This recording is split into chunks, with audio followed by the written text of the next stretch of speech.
Perkenalkan, nama saya Desa Dimitria Pratnedewi, nomor absen 5 dari kelas 12 MIPA 4.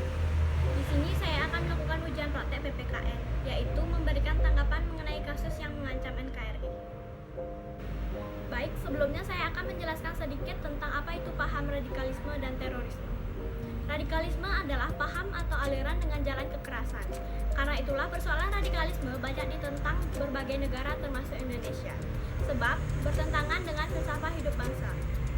Persoalan radikalisme dapat terjadi di berbagai aspek kehidupan masyarakat, baik sosial, agama, ekonomi, bahkan politik. Istilah ini diambil dari kata radikal yang ditambahkan dengan kata isme, sehingga maknanya berubah menjadi suatu paham atau aliran dengan jalan kekerasan. Menurut pengertian radikalisme, merujuk KBBI, paham ini memiliki makna yakni keinginan untuk mengubah sesuatu secara ekstrem dan drastis. Selain itu, radikalisme juga kerap dikaitkan dengan tindakan terorisme.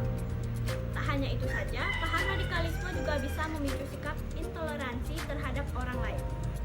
Sedangkan terorisme merupakan perbuatan dengan cara kekerasan yang bersifat mengancam, menimbulkan teror atau rasa takut secara meluas dengan menimbulkan korban secara massal yang merusak objek vital yang bersifat strategis. Radikalisme dan terorisme merupakan ancaman yang serius yang mengancam keutuhan negara kesatuan Republik Indonesia. Salah satunya yaitu kelompok kriminal bersenjata di wilayah Papua atau KKB Papua yang dimana mengancam warga sipil dan aparat. Sebelumnya, KKB Papua bernama Operasi Papua Merdeka atau OPM yang menyerukan referendum agar Papua merdeka dan berdiri sendiri.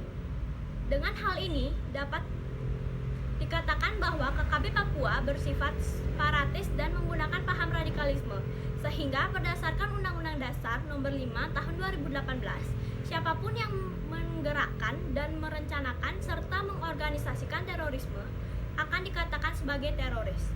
Sehingga pada tanggal 29 April 2021, KKB Papua akan menjadi teroris. Dalam menangani kasus kelompok kriminal bersenjata di wilayah Papua atau KKB Papua ini, pemerintah harus mengambil tindakan terukur sehingga tidak terjadi kasus pelanggaran HAM, baik sebelum ataupun sesudah ditetapkannya kelompok kriminal bersenjata di wilayah Papua atau KKB Papua ini sebagai teroris. Pemerintah sudah mengirim pasukan prajurit TNI Polri untuk menumpas kelompok kriminal bersenjata di wilayah Papua atau KKB Papua ini. Tanggapan saya tentang kasus kriminal bersenjata di wilayah Papua atau KKB Papua ini yaitu kurangnya hak asasi manusia atau HAM yang menyebabkan timbulnya kekerasan secara berkelanjutan.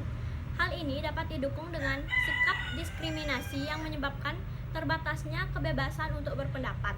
Selain kekerasan, paham radikalisme serta terorisme menyebabkan krisis ekonomi yang dimana situs jalan yang sulit dijangkau menyebabkan sumber daya alam dan bahan pangan sulit untuk didapatkan. Adapun solusi yang dapat saya berikan untuk menangani kasus ini yaitu kita dapat memberikan sosialisasi mengenai dampak negatif paham radikalisme dan terorisme, yang dimana dapat memberikan paham-paham mengenai Pancasila sejak dini hingga dapat mencegah paham radikalisme serta terorisme. Pemerintah dapat menegakkan hukum serta di mana pemerintah dapat lebih tegas lagi dalam menangani kasus kelompok bersenjata di wilayah Papua ini. Selain itu, kita sebagai generasi muda bangsa Indonesia mempunyai peran dalam menangkal aksi yang bertentangan dengan paham-paham Pancasila sebagai bentuk dalam menjaga kesatuan dan kesatuan negara Republik Indonesia. Baik, sekian yang dapat saya sampaikan. Apabila ada salah kata maupun ucapan, saya mohon maaf dan saya